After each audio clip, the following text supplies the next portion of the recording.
목사님이 지난 시간까지 신약 성경 기자들이 구원이란 단어를 여러 가지 용도로 사용한 것을 가르쳐 주셔서 특히 구원이란 단어를 상을 받는 것에 사용한 것을 알려주셔서 구원의 확신을 얻는데 큰 도움이 되었습니다. 이 시간에는 성경의 어떤 난해 구절을 해석하셔서 구원의 확신을 얻는 데 도움을 주실 겁니까? 이 시간에는 대부분의 성도들에게 성경의 난해 구절들 중에서 가장 어렵게 여겨지는 산상설교의 난해 구절들을 해석하려 합니다.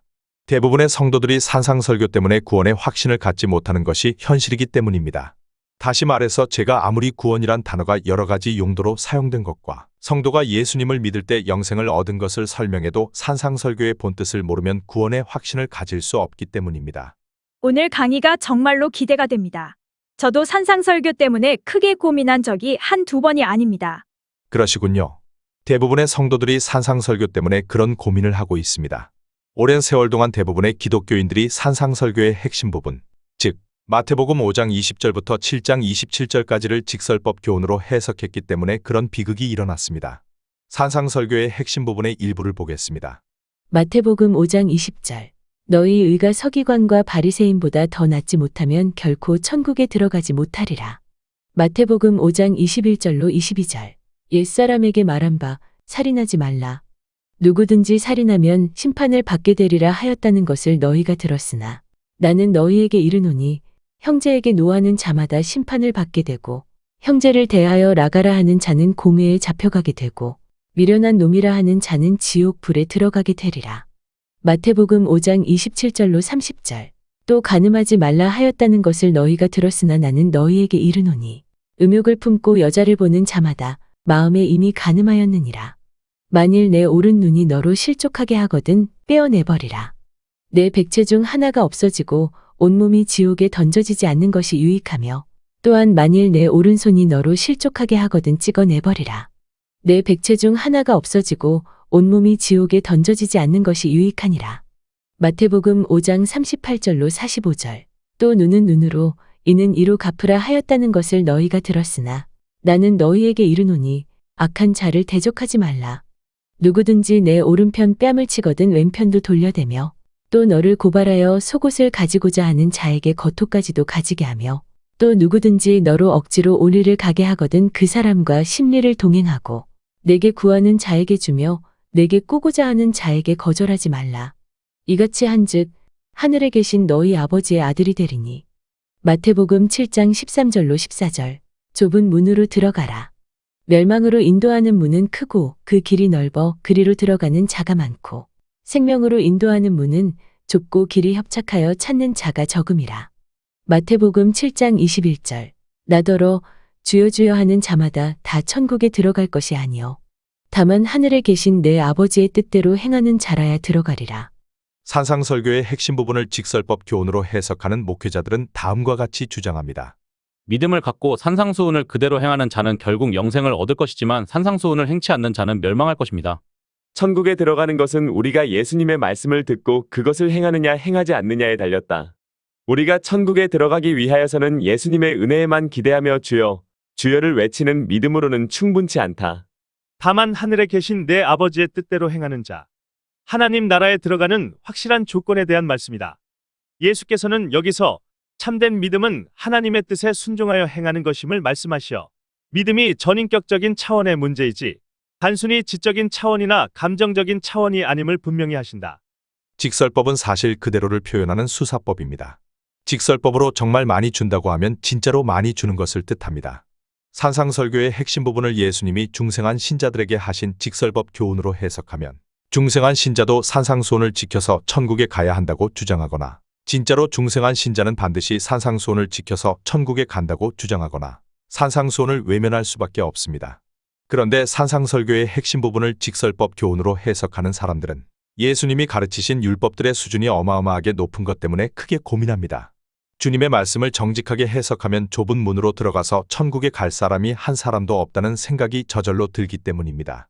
이런 판국인데도 산상설교의 핵심 부분을 직설법 교훈으로 해석하는 사람들 중에서 단 한 사람도 다음과 같이 정직하게 말한 사람이 없었습니다. 천국은 먼지만큼의 죄도 용납되지 않는 곳이다. 이 때문에 예수님이 조금만 죄를 지어도 지옥불에 들어갈 것이라고 선언하신 것이다. 또한 주님이 하나님처럼 온전하게 살아서 천국에 가라. 좁은 문으로 들어가서 천국에 가라고 명령하신 것이다. 따라서 좁은 문으로 들어가서 천국에 가라는 말씀이 모든 도덕적 율법들을 완벽하게 지켜서 천국에 가라는 뜻임을 알 수 있다. 이것이 산상수훈인데 어떤 사람이 산상수훈을 지켜서 천국에 갈 수 있을까? 다른 사람들은 고사하고 나 자신부터 지옥에 갈 수밖에 없지 않은가? 대체 이 일을 어쩌면 좋단 말인가? 이런 문제 때문에 산상설교의 핵심 부분을 직설법 교훈으로 해석하는 목회자들은 누구나 다 좁은 문으로 들어가는 것을 자의적으로 해석합니다. 첫째, 어떤 이들은 좁은 문으로 들어가는 것을 아리송하게 해석합니다. 어떤 목사님의 설교를 예로 들겠습니다. 좁은 문이란 무엇입니까? 좁은 문이란 간단합니다. 좁은 문은 큰 문이 아니라는 것입니다. 좁은 문이라고 하는 것은 내 몸뚱아리가 겨우 빠져나갈 수 있는 문을 뜻합니다. 이 얼마나 애매모호한 주장입니까? 좁은 문의 크기가 어떤지를 모르는 사람이 어떻게 좁은 문을 통과할 수 있겠습니까? 둘째, 어떤 이들은 예수님이 가르치신 율법들, 즉 좁은 문의 수준을 낮춥니다. 율법들의 수준을 많이 낮추느냐, 적게 낮추느냐가 다를 뿐입니다. 어떤 전도사님이 율법들의 수준을 비교적 적게 낮춘 것을 보겠습니다. 하루로 빼놓지 않고 기도와 말씀의 삶을 꾸준히 산 사람들에게만 그 좁은 길의 끝에 다다를 수 있는 특권이 주어질 것입니다. 여러분은 좁은 문을 끝까지 통과하고 싶습니까? 그러면 적어도 하루 1시간의 기도와 하루 10장 이상의 말씀을 묵상하셔야 됩니다. 이것이 비가 오나 눈이 오나 바람이 부나 천둥번개가 치나 친한 친구의 아버지가 돌아가셨거나 천재지변으로 집안이 쑥대밭이 됐다 하더라도 오늘 정해진 만큼의 기도와 말씀을 행하셔야 됩니다. 그 전도사님이 율법들의 수준을 비교적 적게 낮췄음에도 불구하고 그분의 주장은 예수님이 가르치신 율법들의 수준과 천지 차이가 납니다. 예수님이 율법을 조금만 범해도 지옥불에 들어가리라. 모든 율법을 완벽하게 지켜야 천국에 갈 수 있다고 선포하셨기 때문입니다. 그 전도사님과 달리 어떤 목회자들은 율법들의 수준을 비교적 많이 낮춥니다. 매튜 헨리 목사님의 산상수훈 해석을 보겠습니다. 오른 손을 찍어 내버리거나 오른 눈을 빼어 버리는 것은 곧 다음과 같은 행위다. 즉 아무리 즐거운 것일지라도 우리에게 올무가 될 사람들과의 교제는 거절하고 어떤 일들이 우리에게 시험거리가 되는 것을 발견할 때는 해로운 길을 피하고 조심하여 정당한 방법들만을 사용하는 것이다. 매튜 헨리 목사님이 천국에 가려면 자기의 재산을 모두 팔아서 이웃에게 나눠줘야 한다는 말씀을 해석한 것을 보겠습니다. 이 말씀은 다음과 같은 뜻을 나타낸다. 경건한 일을 위하여 내가 절약할 수 있는 것, 즉 남아도는 소유를 모두 팔라. 또한 그 남아도는 것에 미련을 두지 말라. 하나님에게 영광을 돌리고 가난한 자들을 구제하기 위하여 그것을 기꺼이 내주라. 예수님이 모든 재산을 팔라고 명령하셨는데도 매튜 헨리 목사님은 남아도는 소유를 모두 팔라고 수준을 낮췄습니다. 게다가 남아도는 소유를 모두 팔라는 주장은 실행 기준이 없습니다. 따라서 사람들이 얼마든지 주님의 말씀을 고무줄식으로 해석할 수 있습니다. 마이어 목사님이 천국에 가려면 자기의 재산을 모두 팔아서 이웃에게 나눠줘야 한다는 말씀을 해석한 것을 보겠습니다. 누구나가 자기의 가진 소유물을 팔아 그 매상금을 전부 주어 버려야 한다는 것은 아니다. 이렇게 예수님이 가르치신 율법의 수준을 자기 마음대로 낮춰도 되는 것입니까? 셋째, 어떤 이들은 자신이 전혀 좁은 문으로 들어가지 못하면서도 다른 이들에게 좁은 문으로 들어가서 천국에 가라고 명령합니다. 어떤 목사님의 설교를 보겠습니다. 천국은 쉬운 곳이 아니에요. 침노하는 자들이 갈 수 있는 곳이고 눈이 범죄하면 뽑아버리고 손이 범죄하면 찍어버려야만 갈 수 있는 곳이에요. 그 목사님은 자신의 범죄한 지체는 그냥 둔 채로 성도들에게 범죄한 지체를 잘라서 천국에 가라고 명령합니다. 이거야말로 자가당착이 아닙니까? 넷째, 어떤 이들은 좁은 문으로 들어가라는 말씀을 외면한 후에 무조건 하나님의 은혜로 천국에 간다고 주장합니다. 성경을 이처럼 우격다짐식으로 해석해도 되는 것입니까? 다섯째, 어떤 이들은 나는 완벽하게 좁은 문으로 들어가고 있다. 나는 얼마든지 좁은 문으로 들어가서 천국에 갈 수 있다. 나는 조금도 죄를 짓지 않고 산다고 주장합니다. 과연 그럴까요? 정말로 그들이 먼지만큼도 죄를 짓지 않고 사는 것일까요? 진실로 그들은 죽을 때까지 전혀 죄를 짓지 않고 살 수 있을까요? 그들은 하나님의 마음에 합한 자란 평가를 받았던 다윗이 간음죄와 살인죄를 지은 것을 어떻게 해석할 것입니까? 바울 사도가 나는 지금도 내 몸으로 죄를 짓고 산다고 고백한 것을 어떻게 해석할 것입니까? 그들이 바울 사도보다 위대한 인물일까요? 그들의 주장이 너무 황당무계하지 않습니까? 여섯째, 어떤 이들은 다른 성경 구절로 산상수훈을 해석합니다. 예수님이 설명하신 율법들이 기가 질릴 정도로 수준이 높기 때문에 어떤 이들은 중생한 신자도 하나님의 뜻대로 살아야 천국에 들어갈 수 있다고 설교하는 것이 부담스러워서 요한복음 6장에 있는 말씀으로 그 말씀을 해석합니다. 요한복음 6장 40절. 내 아버지의 뜻은 아들을 보고 믿는 자마다 영생을 얻는 이것이니 마지막 날에 내가 이를 다시 살리리라 하시니라. 그들은 예수님이 아버지의 뜻은 아들을 보고 믿는 자마다 영생을 얻는 것이라고 하셨으므로 하나님의 뜻대로 행하는 것은 예수님을 믿는 것을 의미한다고 주장합니다. 하지만 이 주장은 마태복음 7장 21절의 문맥을 무시한 해석입니다. 성경을 이처럼 이혈령 비혈령식으로 해석해도 될까요? 이 주장들의 공통점은 좁은 문으로 들어가는 것에 정확한 기준을 제시하지 않는 것입니다. 다시 말해서 어느 정도로 선하게 살아야 천국에 갈 수 있는지를 가르쳐 주지 않는 것입니다. 더욱 어이없는 것은 이런 주장을 하는 목회자들이 착하게 사는 기준을 각각 다르게 제시하는 점입니다. 어떤 사람들은 성도들 중에서 상당히 많은 사람이 천국에 갈 것처럼 주장하고 어떤 사람들은 성도들 대부분이 지옥에 갈 것처럼 주장합니다. 이 때문에 대부분의 성도들은 어느 장단에 춤을 춰야 할지를 몰라서 고민합니다. 이것을 볼 때도 산상설교의 핵심 부분을 직설법 교훈으로 해석하는 것에 큰 문제가 있는 것을 알 수 있습니다. 대부분의 목회자들과 달리 저희 스승 박윤선 박사님은 산상설교의 핵심 부분을 다음과 같이 해석했습니다. 마태복음 7장 21절은 율법을 완전히 행해야 구원을 얻는다는 교리를 가르치는 듯이 보인다. 이 아래의 구절들이 모두 다 그런 논조로 흐르는 듯하다. 그러나 여기 이 구절들은 구원의 법칙을 말하는 것이 아니다. 이 구절은 심판 곧 정죄의 법칙을 말하는 것이다. 정죄의 원리가 있고 그 후에 사죄의 규례가 생긴 것이다. 이 구절들이 말하는 심판의 원리는 후일에 구원의 원리를 말씀하실 준비계단인 것이다. 이 구절들의 말씀을 가리켜 은혜로 말미암은 구원의 도리에 대한 전제라고 하는 것은 옳다. 이 구절들의 말씀을 은혜로 구원받는 제도를 부인하는 것이라고 주장하는 것은 바른 신학적 관찰이 아니다. 참으로 안타까운 일은 대부분의 목회자들이 박윤선 박사님의 해석을 수용하지 않는 점입니다. 산상설교, 어떻게 해석하는 것이 바른 해석일까요? 산상설교를 바르게 해석하려면 산상설교를 들은 사람들이 어떤 신앙을 가지고 있었는지도 알아야 합니다. 마태복음 5장 1절. 예수께서 무리를 보시고 산에 올라가 앉으시니 제자들이 나아온지라. 마태복음 7장 28절. 예수께서 이 말씀을 마치심에 무리들이 그의 가르치심에 놀라니. 이처럼 산상설교는 예수님의 제자들을 포함한 유대인 무리들에게 하신 것입니다. 어떤 이들은 마태복음 7장 21절 이하에 기록된 예수님을 주님으로 호칭한 선지자들을 근거로 산상설교의 핵심 부분은 예수님을 구주로 믿는 성도들에게 하신 직설법 교훈이므로 우리도 좁은 문으로 들어가야 천국에 갈 수 있다고 주장합니다. 하지만 이것도 잘못된 주장입니다. 본문의 문맥을 보면 예수님을 주여라고 부른 사람들이 거짓 선지자들인 것을 알 수 있기 때문입니다. 마태복음 7장 15절로 23절 요약.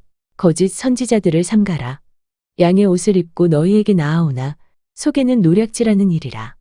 아름다운 열매를 맺지 아니하는 나무마다 찍혀 불에 던져지느니라. 이러므로 그들의 열매로 그들을 알리라. 나더러 주여 주여 하는 자마다 다 천국에 들어갈 것이 아니요 다만 하늘에 계신 내 아버지의 뜻대로 행하는 자라야 들어가리라.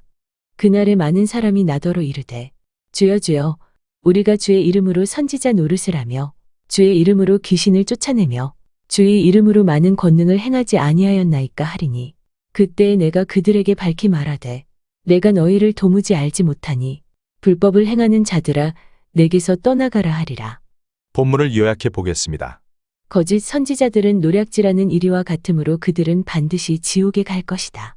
나더러 주여 주여 하는 자마다 다 천국에 들어갈 것이 아니요 다만 하늘에 계신 내 아버지의 뜻대로 행하는 자라야 들어갈 것이다. 그날에 많은 사람이 나더러 주여 주여 우리가 주의 이름으로 선지자 노릇을 했나이다라고 주장할 것이지만 나는 너희를 모른다고 말할 것이다. 본문에서 보는 것처럼 예수님에게 주여 우리가 주의 이름으로 선지자 노릇을 했나이다라고 주장한 사람들은 거짓 선지자들입니다. 박윤선 박사님도 본문에 예수님을 주여라고 부른 사람들을 거짓 선지자들로 해석했습니다. 거짓 선지자들도 그리스도의 이름으로 일한다고 말한다. 하나님은 간혹 가짜 신자에게도 주님의 이름으로 기적을 행할 수 있는 권능을 주시는 경우가 있습니다. 마태복음 10장 1절. 예수께서 그의 12 제자를 부르사 더러운 귀신을 쫓아내며 모든 병과 모든 약한 것을 고치는 권능을 주시니라. 예수님은 12 제자 모두에게 더러운 귀신을 쫓아내는 권능과 모든 병과 모든 약한 것을 고치는 능력을 주셨습니다. 12 제자 중에는 예수님을 믿지 않는 가룟 유다도 포함되어 있었습니다. 이처럼 하나님은 가짜 신자에게도 권능을 주셔서 그가 주님이 맡긴 일을 하게 하시는 경우가 있습니다. 이 때문에 산상설교에 기록된 거짓 선지자들도 기적을 행할 수 있었던 것입니다. 거짓 선지자들이 예수님을 주여라고 부른 첫 번째 이유는 예수님의 성육신 당시에 유대인들이 높은 사람이나 중요한 사람을 주님으로 부르는 습관이 있었기 때문입니다. 마태복음 27장 62절로 63절. 그 이튿날은 준비일 다음 날이라. 대제사장들과 바리새인들이 함께 빌라도에게 모여 이르되 주여 저 속이던 자가 살아있을 때에 말하되 내가 사흘 후에 다시 살아나리라 한 것을 우리가 기억하노니.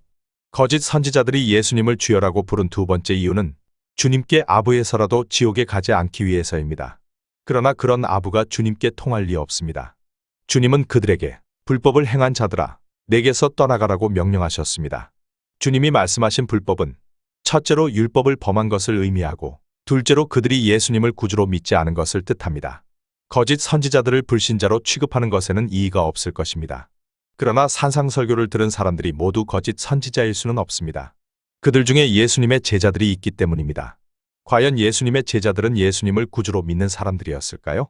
결론부터 말하면 그때 그들은 예수님을 구주로 믿을 수 없는 형편이었습니다. 첫째, 예수님의 제자들은 산상설교 후에도 예수님이 메시아인 것을 몰랐습니다. 마태복음 8장 23절로 27절. 배에 오르심에 제자들이 따랐더니 바다에 큰 놀이 일어나 배가 물결에 덮이게 되었으되 예수께서는 주무시는지라. 그 제자들이 나아와 깨우며 이르되 주여 구원하소서. 우리가 죽겠나이다. 예수께서 이르시되 어찌하여 무서워하느냐? 믿음이 작은 자들아 하시고 곧 일어나사 바람과 바다를 꾸짖으시니 아주 잔잔하게 되거늘 그 사람들이 놀랍게 여겨 이르되 이가 어떠한 사람이기에 바람과 바다도 순종하는가 하더라. 예수님이 말씀으로 풍랑을 잔잔하게 하신 것을 본 제자들은 이분이 어떤 분이기에 바람과 바다도 순종하는가라고 말하며 크게 놀랐습니다. 이것은 제자들이 예수님이 구세주이신 것을 모르는 것을 증명합니다. 이때가 언제입니까? 예수님이 산상설교를 하신 후 여러 날이 지났을 때입니다. 이때까지 예수님의 제자들도 예수님이 구세주이신 것을 몰랐습니다. 단지 그들은 예수님이 장차 이스라엘의 왕이 되실 것을 바라며 주님을 따르고 있었을 뿐입니다. 이런 상황인데 산상설교를 들은 사람들이 어떻게 예수님을 구주로 믿을 수 있었겠습니까? 둘째, 예수님은 공생의 후반기까지 사람들에게 자신이 메시아인 것을 최대한 감추셨습니다. 마태복음 16장 20절. 이에 제자들에게 경고하사 자기가 그리스도인 것을 아무에게도 이르지 말라 하시니라. 이때가 예수님의 공생의 후반기입니다. 이처럼 예수님은 공생의 후반기까지 자신이 메시아인 것을 최대한 감추셨습니다. 산상설교는 공생의 초기에 하신 설교입니다. 따라서 산상설교를 들은 사람들이 예수님을 구주로 믿었을 리가 없습니다. 그러므로 산상설교의 핵심 부분을 예수님을 믿어서 중생한 성도들에게 적용하면 안 됩니다. 이것은 지금까지의 산상설교 해석들 대부분이 산상설교를 잘못 해석한 것임을 증명합니다. 다시 말해서 중생한 신자도 산상수훈을 지켜서 천국에 가야 한다는 주장과 진짜로 중생한 신자는 반드시 산상수훈을 지켜서 천국에 간다는 주장이 잘못된 주장인 것을 증명합니다. 그렇다면 예수님이 산상설교를 들은 사람들에게 어떤 사람도 지켜서 천국에 갈 수 없는 율법들을 가르치신 후에 내가 가르친 율법들을 완벽하게 지켜서 천국에 가라. 좁은 문으로 들어가서 천국에 가라. 하나님의 뜻대로 행하여 천국에 가라고 명령하신 이유가 뭘까요? 주님이 그렇게 말씀하신 이유는 그 시대의 유대인들 대부분이 바리새인들이 가르친 행위구원론을 믿기 때문이었습니다. 바리새인들은 유대인들에게 구원론을 가르칠 때 두 가지의 오류를 범했습니다. 바리새인들의 첫 번째 오류는 율법의 수준을 낮춰서 가르친 것입니다. 바리새인들은 살인하지 말라는 율법을 해석할 때 이 율법은 불법적으로 사람을 죽이지 말라는 뜻만 있기 때문에 불법적으로 사람을 죽이지만 않으면 천국에 갈 수 있다고 주장했습니다. 그들은 간음하지 말라는 율법을 해석할 때 이 율법은 불법적으로 이성과 잠자리를 하지 말라는 뜻만 있기 때문에 불법적으로 이성과 잠자리만 하지 않으면 천국에 갈 수 있다고 주장했습니다. 그들은 이웃을 내 자신처럼 사랑하라는 율법을 해석할 때 이 율법은 자신의 이웃에 사는 사람들을 도와주라는 뜻만 있기 때문에 자신의 이웃에 사는 사람들을 어느 정도 도와주기만 하면 천국에 갈 수 있다고 주장했습니다. 예수님은 바리새인들이 잘못 가르친 율법을 바로 잡기 위해 그 누구도 지켜서 천국에 갈 수 없는 율법의 높은 수준을 그대로 가르치셨습니다. 이 때문에 산상설교를 들은 이들이 산상설교가 끝났을 때 매우 크게 놀란 것입니다. 마태복음 7장 28절. 예수께서 이 말씀을 마치심에 무리들이 그의 가르치심에 놀라니. 본문의 논란이의 헬라어가 엑세플레손토입니다. 이 단어는 깜짝 놀라서 충돌하다란 동사 ekpleso의 미완 요형입니다. 본문의 헬라어 원문을 직역하면 다음과 같습니다. 예수께서 이 말씀을 마치심에 무리들이 그의 가르치심에 계속 크게 놀라고 있으니 유대인들은 율법대로 살기를 힘쓰는 서기관과 바리새인처럼 살아서 천국에 가는 것도 힘들어서 죽을 지경이었습니다. 그런데도 예수님은 율법대로 살기를 힘쓰는 서기관과 바리새인보다 더 착하게 살지 않으면 절대로 천국에 갈 수 없다고 선언하셨습니다. 이 설교에 어떻게 앞이 캄캄해지지 않을 수 있겠습니까? 또한 예수님은 한 번이라도 이웃에게 화를 내고 한 번이라도 이웃을 욕하고 한 번이라도 이웃을 무시해도 지옥에 간다고 가르치셨습니다. 이 설교에 어떻게 기가 막히지 않을 수 있겠습니까? 게다가 주님은 한 번이라도 이성에게 음욕을 품어도 지옥에 간다. 범죄한 눈을 빼고 범죄한 손을 잘라야 천국에 간다고 가르치셨습니다. 이 설교에 어떻게 정신이 아득해지지 않을 수 있겠습니까? 더 나아가서 예수님은 원수가 우리를 가자고 하면 심리를 가야 하고 구하는 자에게는 누구에게든지 주고 구고자 하는 자들에게 한 번도 그들의 요구를 거절하지 않아야만 하나님의 아들이 돼서 천국에 갈 수 있다고 선포하셨습니다. 이 설교에 어떻게 공황 상태에 빠지지 않을 수 있겠습니까? 산상설교의 핵심 부분을 예수님이 중생한 신자들에게 직설법으로 교훈한 말씀으로 해석하는 성도들은 그것을 읽을 때 공황 상태에 빠져야 그것을 바르게 해석하는 것입니다. 이처럼 율법의 수준이 어마어마하게 높기 때문에 바울 사도가 내가 원하는 바서는 행하지 아니하고 도리어 원하지 아니하는 바 악을 행한다고 선언한 것이고 말년에 죄인 중에 내가 괴수라고 선언한 것입니다. 이 때문에 마르틴 루터 신부님이 성도는 의로운 죄인이라고 선언한 것이고 데이비드 브레이너드 선교사님이 나는 날마다 지옥에 떨어져야 마땅한 녀석이라고 선포한 것이고 박윤선 박사님이 나는 80년 묵은 죄인이라고 천명한 것입니다. 바리새인들의 두 번째 오류는 행위구원론을 가르친 것입니다. 그들은 유대인들에게 율법의 수준을 낮춰서 가르친 후에 직설법으로 율법들을 지켜서 천국에 가라고 가르쳤습니다. 산상수훈을 들은 사람들 대부분은 바리새인들로부터 행위구원론 혹은 율법주의 구원론을 배운 사람들이었습니다. 다시 말해서 그들 대부분은 율법을 지켜서 천국에 가려는 사람들이었습니다.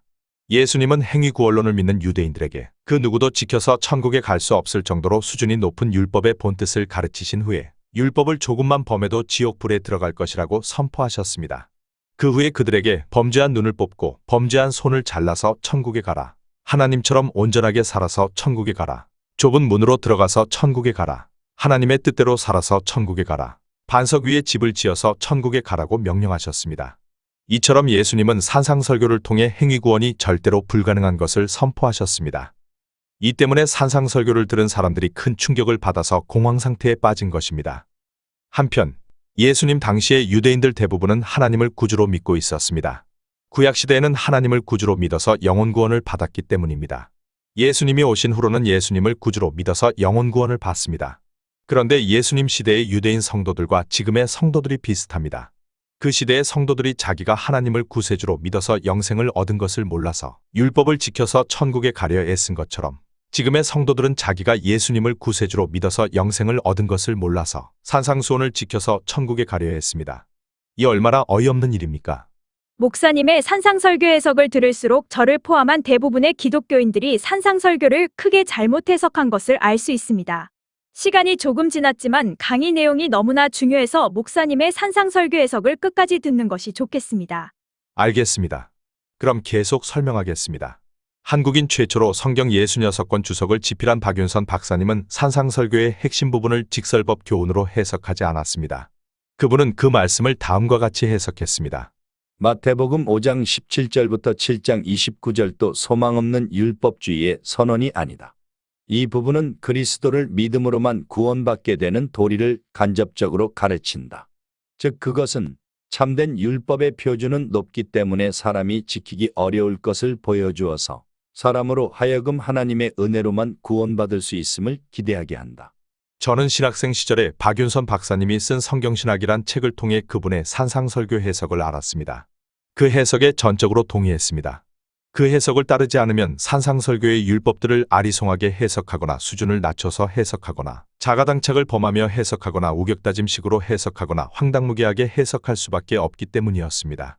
그러나 제가 아는 대부분의 목회자들은 박윤선 박사님의 해석을 수용하지 않았습니다. 그들은 산상설교의 핵심 부분은 중생한 신자들에게 주신 직설법 교훈이므로 우리도 산상수훈을 지켜서 천국에 가야 한다고 주장했습니다. 저는 박윤선 박사님보다 더 명쾌하게 해석할 방법을 찾을 수 없어서 답답한 세월을 보낼 수밖에 없었습니다.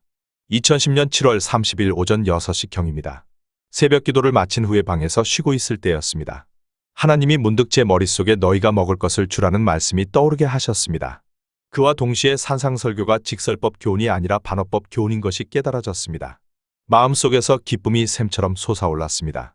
마가복음 6장 34절로 44절 요약. 예수께서 나오사 큰 무리를 가르치시더라. 때가 저물어가매 제자들이 예수께 나아와 여짜오되 이곳은 빈들이여 날도 저물어 가니 무리를 보내어 두루 촌과 마을로 가서 무엇을 사 먹게 하옵소서. 대답하여 이르시되 너희가 먹을 것을 주라 하시니 여짜오되 우리가 가서 200데나리온의 떡을 사다 먹이리이까.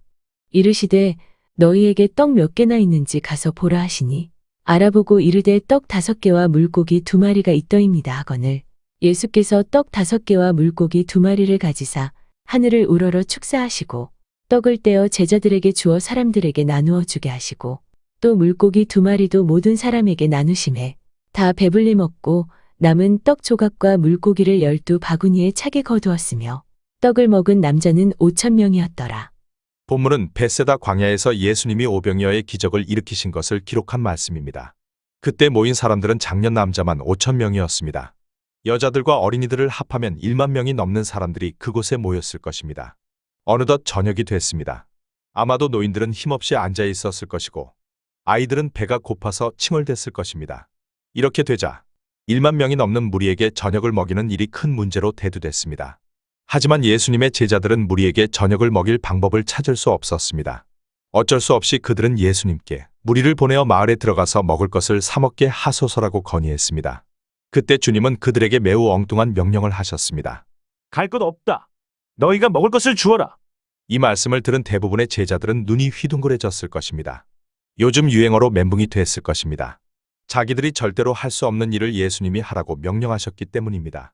어떤 이들은 속으로 예수님을 흉봤을 수도 있습니다. 예수님이 더위 먹으신 거 아니야? 우리가 어떻게 이 많은 사람이 먹을 음식을 구할 수 있단 말인가? 도대체 주님이 무슨 말씀을 하시는 거야? 말이 되는 말씀을 하셔야지. 이 사건이 일어나기 전에 예수님은 빌립의 믿음을 시험하기 위해 빌립에게 하나의 질문을 하셨습니다. 요한복음 6장 5절로 7절. 예수께서 눈을 들어 큰 무리가 자기에게로 오는 것을 보시고 빌립에게 이르시되 우리가 어디서 떡을 사서 이 사람들을 먹이겠느냐 하시니 이렇게 말씀하심은 친히 어떻게 하실지를 아시고 빌립을 시험하고자 하심이라. 빌립이 대답하되 각 사람으로 조금씩 받게 할지라도 200데나리온의 떡이 부족하리이다. 예수님은 빌립에게 우리가 어디서 떡을 사서 이 사람들을 먹이겠느냐고 물으셨습니다. 빌립은 계산은 잘했지만 믿음이 없었습니다. 그는 각 사람으로 조금씩 받게 할지라도 200데나리온의 떡이 부족하리이다라고 대답했습니다. 이 말은 이 많은 사람들에게 저녁 식사를 제공하는 것이 불가능하다는 뜻입니다. 예수님의 말씀을 직설법 명령, 즉 주님이 진짜로 무리에게 먹을 것을 주라고 명령하신 것으로 이해하는 사람들은 이런 반응을 보일 수밖에 없습니다. 다른 제자들이 예수님께 우리가 가서 200데나리온의 떡을 사다 먹이리이까라고 질문한 것도 마찬가지입니다. 그들도 200데나리온의 떡을 사도 무리를 충분히 먹일 수 없는 것을 잘 알고 있었습니다. 설령 200데나리온의 떡을 사러 간다고 해도 떡을 사러 다니다가 날이 셀 것을 알고 있었습니다. 주님이 너희가 먹을 것을 주라고 명령하셨으므로 그 명령을 수행하는 흉내라도 내려고 그런 말을 한 것일 뿐입니다. 이 일을 상식적으로 생각해 보겠습니다. 제자들은 1만 명이 넘는 사람들을 먹일 수 있는 음식을 절대로 구할 수 없었습니다. 무리를 마을에 보내서 음식을 사 먹게 하는 것도 결코 해결책이 될 수 없었습니다. 그런 시골 마을에 1만 명이 넘는 사람들이 먹을 수 있을 만큼의 음식을 파는 식당이 있을 리가 없고 무리에게 음식을 사 먹을 돈이 있을 리도 없기 때문입니다. 그런데도 제자들은 자기들의 힘으로 1만 명이 넘는 무리의 식사 문제를 해결하기 위해 애쓰고 있었습니다. 이 얼마나 어리석은 짓입니까? 이 때문에 예수님이 그들의 어리석은 짓을 즉각 포기하게 하시려고 너희가 먹을 것을 주라고 명령하신 것입니다. 이것이 생각난 순간에 산상설교가 반어법 교훈인 것이 깨달아졌습니다. 직설법은 사실 그대로를 말하는 수사법이고 반어법은 상대편이 틀린 것을 강조하기 위하여 사실과 반대로 말하는 수사법입니다. 네이버 국어사전은 반어법을 다음과 같이 설명했습니다. 반어법 1. 상대편이 틀린 점을 깨우치도록 반대의 결론에 도달하는 질문을 하여 진리로 이끄는 일종의 변증법. 2. 참뜻과는 반대되는 말을 하여 문장의 의미를 강화하는 수사법. 풍자나 위트, 역설 따위가 섞여 나타나는 경우가 많다.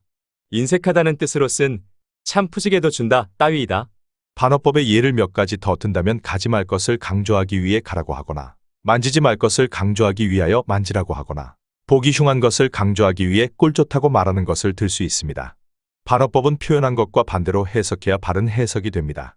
베세다 광야에서 제자들이 자신의 힘으로 절대로 할 수 없는 일을 하려 할 때 예수님은 그 일을 포기시키기 위해 그들에게 너희가 먹을 것을 주라고 명령하셨습니다. 주님이 산상설교를 하실 때도 마찬가지였습니다. 율법을 지켜서는 절대로 천국에 갈 수 없습니다. 율법에 의하면 모든 사람이 지옥에 갈 죄인입니다. 이 때문에 예수님이 사람들의 죄를 대신해서 십자에서 죽으셔서 사람들의 죄를 없애주시려고 이 땅에 오신 것입니다. 그런데도 유대인들은 율법을 지켜서 천국에 가려 했습니다. 이 때문에 예수님이 산상설교를 하실 때 그 누구도 지켜서 천국에 갈 수 없는 율법들을 가르치신 후에 율법을 조금만 어겨도 지옥에 갈 것이다. 율법을 완벽하게 지켜서 천국에 가라. 좁은 문으로 들어가서 천국에 가라. 하나님의 뜻대로 살아서 천국에 가라고 하신 것입니다. 주님의 말씀은 율법을 지켜서 천국에 가려 하지 말라는 뜻입니다. 산상설교는 직설법 교훈이 아니라 반어법 교훈입니다. 매우 불행하게도 산상설교를 직설법 설교로 오해하는 바람에 기독교의 구원론이 중구난방이 된 것이고 애매모호하게 되거나 궤변적이 되거나 자가당착이 되거나 우격다짐이 되거나 황당무계하게 된 것입니다. 이 때문에 대부분의 기독교인들이 자신의 구원을 확신하지 못한 것이고 많은 성도들이 자신의 구원을 확신하지 못하는 것 때문에 엄청난 비극을 당한 것입니다. 예수님의 성육신 당시에 유대인들은 율법의 본뜻을 몰랐습니다.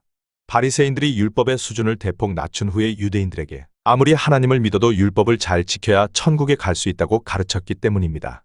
유대인들은 어릴 때부터 바리새인들이 가르친 행위구원론에 세뇌됐습니다. 그들은 행위구원론을 철석같이 진리로 믿고 있었습니다. 그들에게 예수님이 다짜고짜 다음과 같이 말씀하셨으면 그들이 어떤 반응을 보였을까요? 율법을 지켜서는 절대로 천국에 갈 수 없다. 오직 믿음으로만 천국에 갈 수 있다. 너희가 아직도 하나님을 믿지 않고 있으면 너희를 구원하러 온 나를 믿어라. 그러면 즉시 영생을 얻어서 천국에 갈 자격을 얻을 것이다.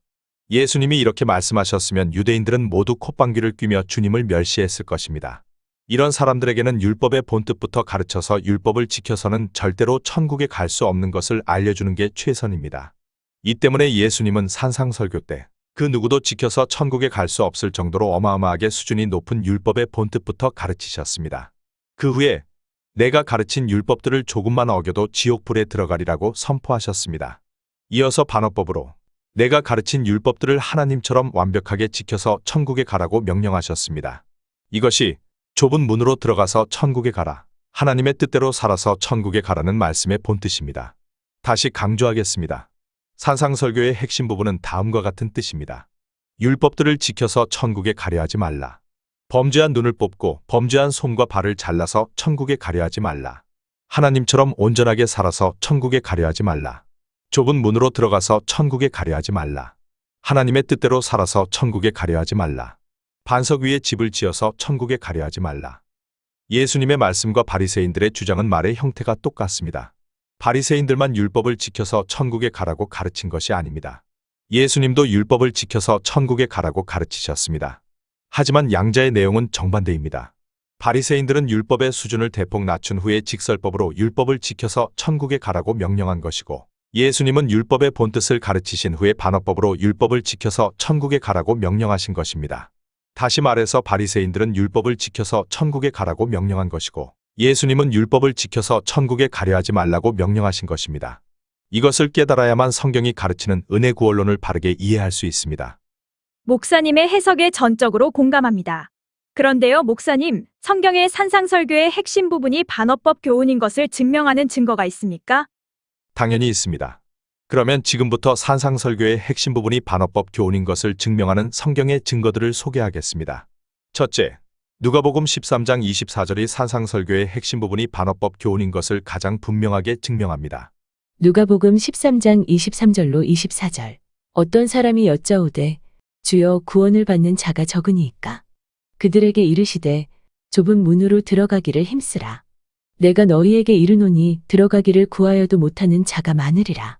어떤 사람이 예수님께 구원을 받는 사람이 적습니까라고 질문했습니다. 매우 불행하게도 한글개역 개정성경은 예수님이 그에게 좁은 문으로 들어가기를 구하여도 못하는 사람이 많으리라고 대답하신 것으로 번역했습니다. 이것은 좁은 문으로 들어가서 천국에 가는 사람이 조금 있다는 뜻입니다. 이런 번역 때문에 한국 교회의 수많은 목회자들이 좁은 문으로 들어가는 것이 어렵고 힘들므로 열심히 노력하는 사람만 좁은 문으로 들어가서 천국에 갈 수 있다고 주장하는 것이고, 좁은 문을 통과하지 못하는 사람은 지옥에 간다고 주장하는 것이고, 심지어 어떤 목회자들이 대부분의 성도들은 지옥에 갈 것이라고 주장하는 것입니다. 매우 안타깝게도 한글개역 개정성경은 누가복음 13장 24절의 헬라어 원문을 거꾸로 번역했습니다. 첫째, 한글개역 개정 성경의 마늘이라로 번역된 단어인 헬라어 폴로이가 주어입니다. 따라서 이 단어는 많은 사람이로 번역해야 합니다. 둘째, 한글개역 개정 성경에 자가로 번역된 단어인 헬라어 이스퀴수신이 미래형 동사입니다. 따라서 이 단어는 하리라로 번역해야 합니다. 셋째, 한글개역 개정 성경에 못하는으로 번역된 단어인 헬라어 우크가 절대부정 부사입니다. 그러므로 이 단어는 절대로 못하는으로 번역해야 합니다. 불행하게도 대부분의 한글 성경은 본문을 번역할 때 최소한 세 가지의 중대한 오류를 범했습니다. 첫째, 주어를 동사로 오역했습니다. 둘째, 동사를 주어로 오역했습니다. 셋째, 절대로 할 수 없는 것을 표현할 때 사용하는 절대부정 부사 우크를 조금은 할 수 있다고 오역했습니다. 이 정도면 번역이 아니라 반역일 수밖에 없습니다. 조금 다행스럽게도 영국의 유명한 킹 제임스 성경은 누가복음 13장 24절을 헬라어 원문에 가깝게 번역했습니다. Strive to enter in at the strait gate, for many, I say unto you, will seek to enter in, and shall not be able. 킹 제임스 성경의 누가복음 13장 24절을 한글로 번역하면 다음과 같습니다. 좁은 문으로 들어가기를 분투하라. 내가 너희에게 이르노니 많은 사람이 들어가기를 구하지만 들어갈 수 없을 것이기 때문이니라. 한글 현대인의 성경도 헬라어 원문과 가깝게 번역했습니다. 너희는 좁은 문으로 들어가기를 힘써라. 내가 분명히 말하지만 많은 사람이 들어가려 했어도 들어가지 못할 것이다. 킹 제임스 성경과 현대인의 성경이 어느 정도 원문 성경과 가깝게 번역한 것은 다행입니다. 하지만 그것들도 충분하지 못한 번역입니다. 누가복음 13장 24절의 절대부정 부사 우크가 사용됐기 때문에 본문은 다음과 같이 번역해야 합니다. 좁은 문으로 들어가기를 투쟁하라. 내가 분명히 말하지만 많은 사람이 들어가려 했어도 절대로 들어가지 못할 것이기 때문이니라. 예수님은 산상설교를 들은 유대인들에게 좁은 문으로 들어가서 천국에 가라고 명령하셨습니다. 주님의 말씀은 어떤 사람도 지켜서 천국에 갈 수 없는 율법들을 완벽하게 지켜서 천국에 가라는 뜻입니다.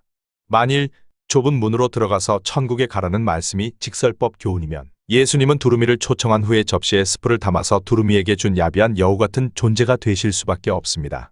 주님이 사람들에게 어떤 사람도 절대로 들어갈 수 없는 좁은 문으로 들어가서 천국에 가라고 약을 올리신 것이기 때문입니다.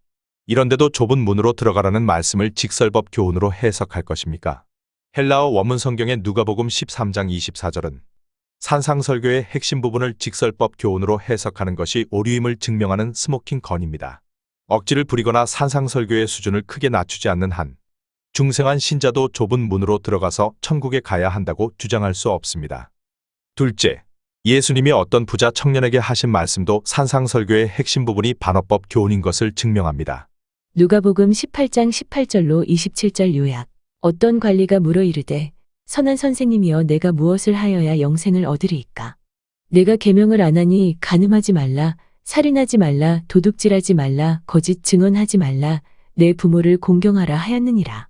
여짜오되 이것은 내가 어려서부터 다 지키었나이다. 예수께서 이 말을 들으시고 이르시되 내게 아직도 한 가지 부족한 것이 있으니 내게 있는 것을 다 팔아서 가난한 자들에게 나눠주라. 그리하면 하늘에서 내게 보화가 있으리라. 그리고 와서 나를 따르라 하시니 그 사람이 큰 부자이므로 이 말씀을 듣고 심히 근심하더라.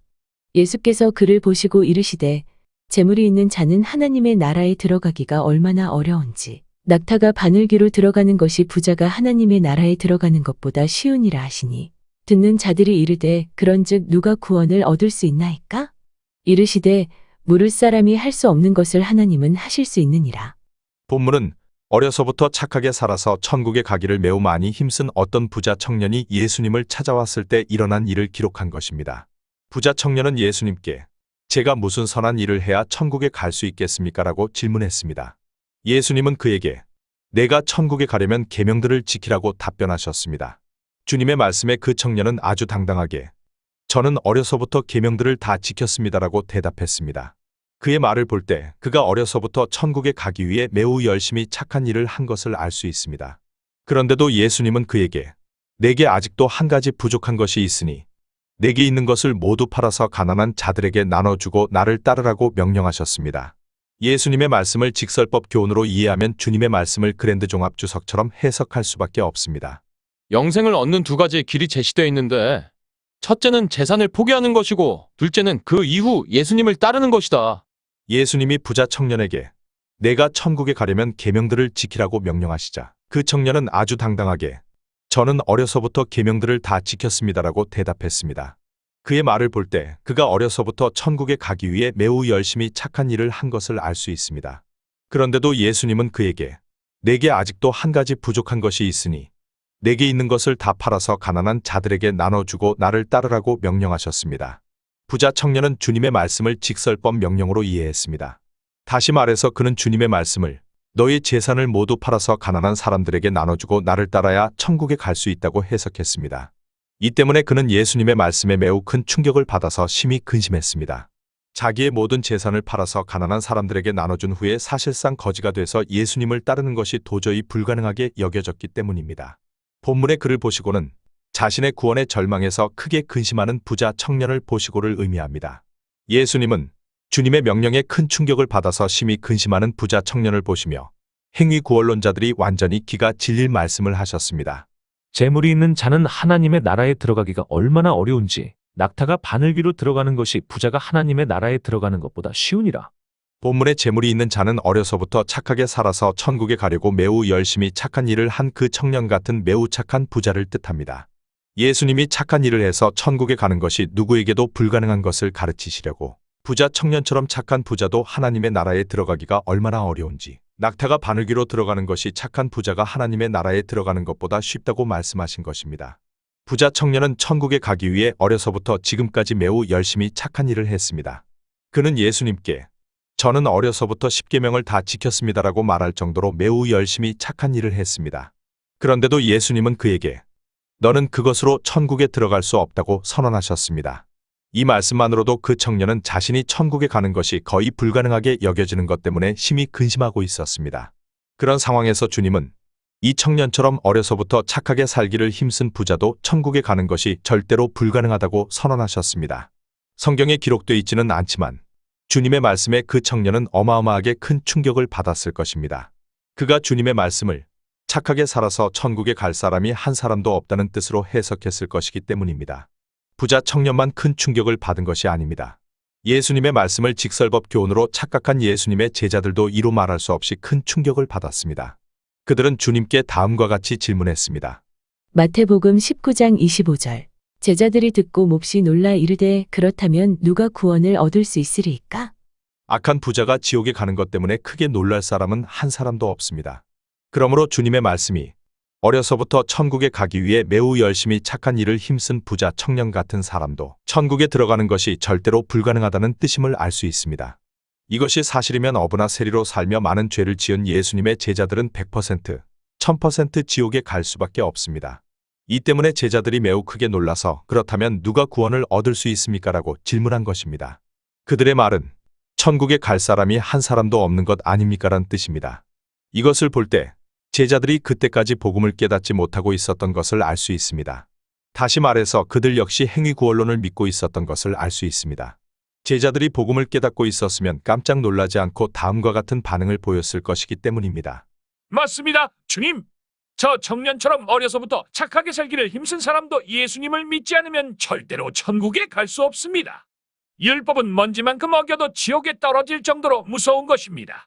그러므로 저 부자 청년이 아무리 열심히 율법을 지켰어도 여전히 그는 완벽하게 율법을 지키지 못한 것 때문에 지옥에 떨어질 수밖에 없습니다.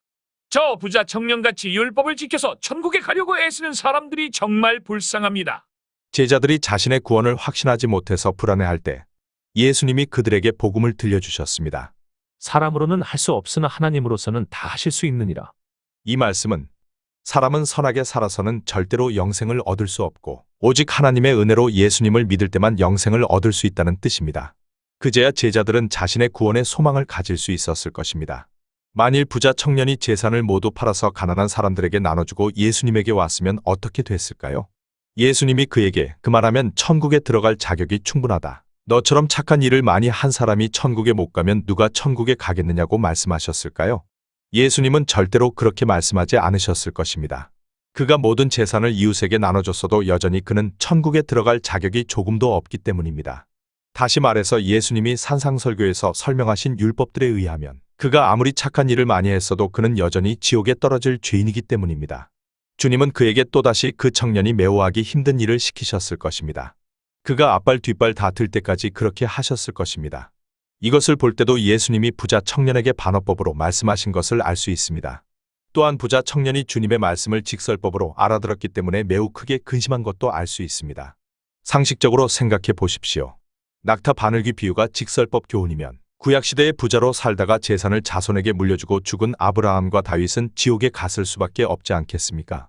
그러나 히브리서 기자는 히브리서 11장에 아브라함과 다윗이 천국에 갔다고 기록했습니다.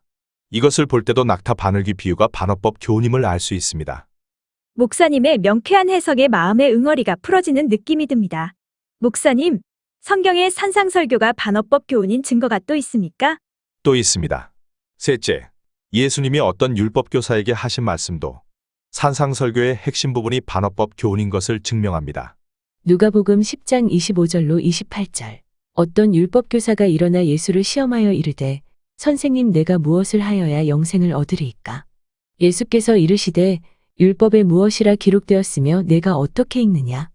대답하여 이르되 내 마음을 다하며 목숨을 다하며 힘을 다하며 뜻을 다하여 주 너의 하나님을 사랑하고 또한 내 이웃을 내 자신 같이 사랑하라 하였나이다. 예수께서 이르시되 내 대답이 옳도다. 이를 행하라 그러면 살리라 하시니. 어떤 율법교사가 예수님을 시험하여 제가 무엇을 하여야 영생을 얻을 수 있습니까? 라고 질문했습니다. 예수님은 율법교사에게 내가 영생을 얻으려면 율법을 지키라고 명령하셨습니다. 주님의 말씀에 신바람이 난 율법교사는 자신을 옳게 보이려고 예수님께 다시 질문했습니다. 누가복음 10장 29절. 그 사람이 자기를 옳게 보이려고 예수께 여짜오되 그러면 내 이웃이 누구니까?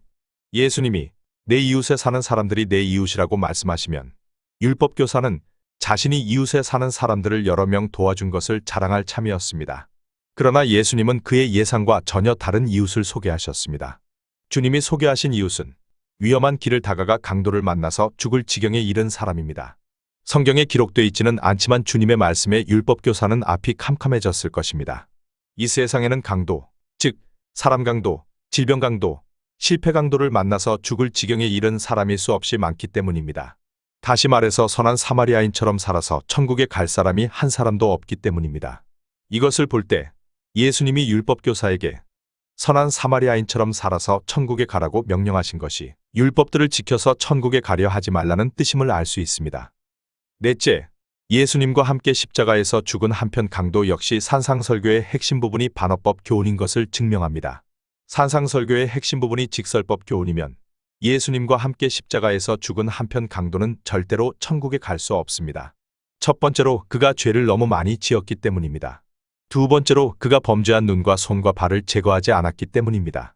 더 나아가서 산상설교의 핵심 부분이 직설법 교훈이면 예수님이 그에게 거짓말을 하셨습니다. 산상설교의 핵심 부분이 직설법 교훈이면 주님이 그에게 다음과 같이 말씀하시는 게 옳기 때문입니다. 살인하지 말라는 율법에는 사람을 죽이지 말라는 뜻만 있는 게 아니라 이웃에게 화를 내지 말라, 이웃에게 욕설을 하지 말라, 이웃을 무시하지 말라는 뜻도 있다. 더 나아가서 그 계명에는 이웃을 미워하지 말라는 뜻도 있다. 그런데도 너는 사람들을 미워했을 뿐만 아니라 사람을 죽이기까지 했다. 또한 너는 좁은 문으로 들어가지도 않았고 범죄한 눈을 뽑지도 않았고 범죄한 손과 발을 자르지도 않았다. 너는 곧 죽을 거다. 그러므로 더 이상 좁은 문으로 들어갈 기회가 없고 범죄한 눈을 뽑을 기회도 없고 범죄한 손과 발을 잘라낼 기회도 없다. 이런 판국의 나에게 천국에 보내달라고 하다니 사람은 염치가 있어야 하는 거다. 쓸데없는 소리 집어치우고 지옥에 떨어질 각오나 해라. 예수님이 한편 강도에게 내가 오늘 나와 함께 낙원에 이르리라고 거짓말을 하셨을 리가 없습니다. 그러므로 산상설교의 핵심 부분이 반어법 교훈일 수밖에 없습니다. 다섯째, 간음죄를 짓다가 현장에서 잡힌 어떤 여성도 산상설교의 핵심 부분이 반어법 교훈인 것을 증명합니다.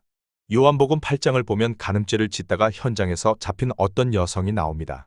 율법에 의하면 그녀를 돌로 쳐서 사형시켜야 합니다. 그런데도 예수님은 그녀에게 나도 너를 정죄하지 않는다고 선언하셨습니다. 산상설교의 핵심 부분이 직설법 교훈이면 예수님이 자신의 가르침을 위반하신 것입니다.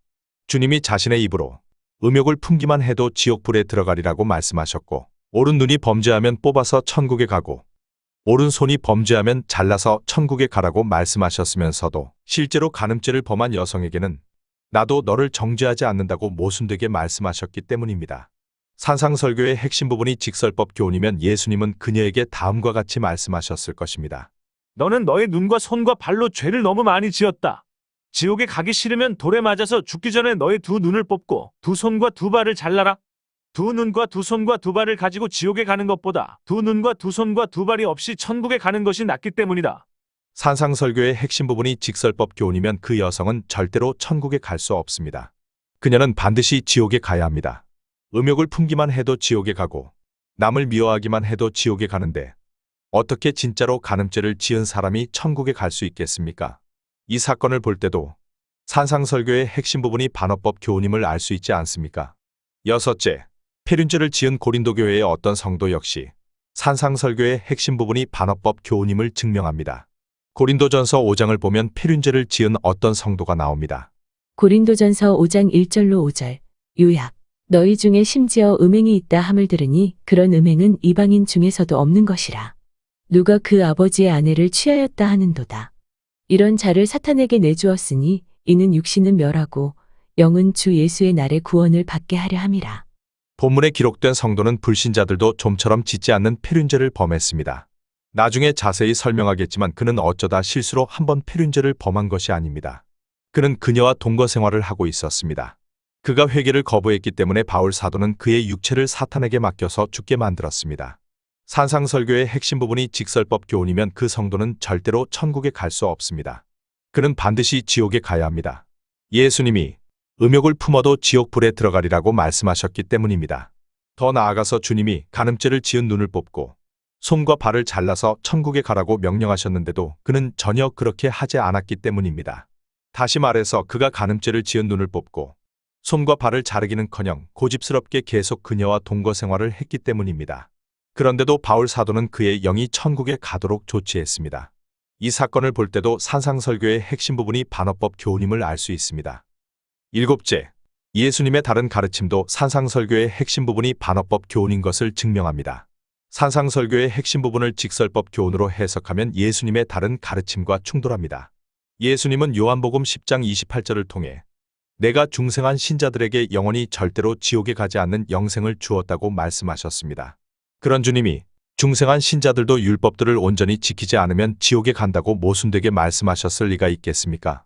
성경기자들이 한편으로 중생한 신자의 영은 절대로 죄를 짓지 않기 때문에 절대로 지옥에 가지 않는다고 말하고, 다른 한편으로 중생한 신자의 영도 죄를 짓기 때문에 지옥에 갈 수 있다고 모순되게 말했을 리가 있겠습니까? 이것을 볼 때도 산상설교의 핵심 부분이 반어법 교훈임을 알 수 있습니다. 여덟째, 상식적으로 생각해도 산상설교의 핵심 부분이 반어법 교훈인 것을 알 수 있습니다. 산상설교의 핵심 부분이 직설법 교훈이면 예수님이 12 제자들과 유대인들은 물론 우리 모두를 지옥에 보내려 작정하신 것일 수밖에 없습니다. 우리가 죽을 힘을 다해도 절대로 산상설교의 율법들을 지켜서 천국에 갈 수 없기 때문입니다. 이것은 성인들에게도 절대로 불가능한 일입니다. 이것을 볼 때도 산상설교의 핵심 부분이 반어법 교훈임을 알 수 있습니다. 산상설교를 읽을 때 사람은 누구나 다 율법을 단 하나도 완벽하게 지키지 못하기 때문에 모든 사람이 지옥에 갈 수밖에 없다는 생각이 들면 산상설교의 율법들을 바르게 깨달은 것입니다. 이와 달리 산상설교를 읽을 때 나는 얼마든지 산상설교의 율법들을 지켜서 천국에 갈 수 있다는 생각이 들면 산상설교의 율법들을 잘못 깨달은 것입니다.